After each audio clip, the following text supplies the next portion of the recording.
My sage is flowering.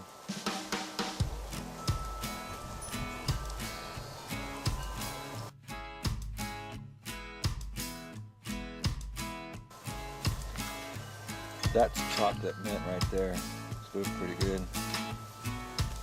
I got 2 of them.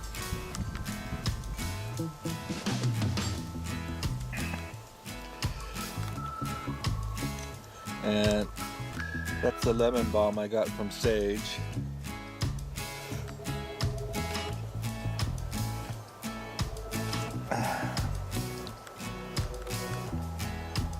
My little herb garden here.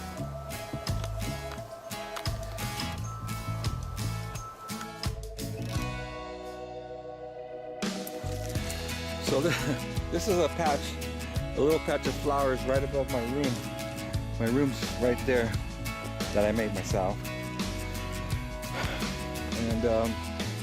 And then right there is where I put the beehive.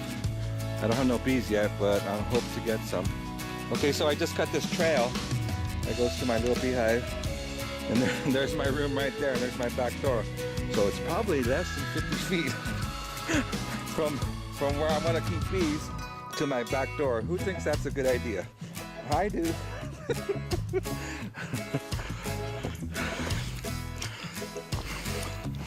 Okay, so there's where 1 bee box is. I hope to get more. And here's my little trail I just cut a little while ago. And there's my solar water heater that needs some work. I need another one of these collectors here.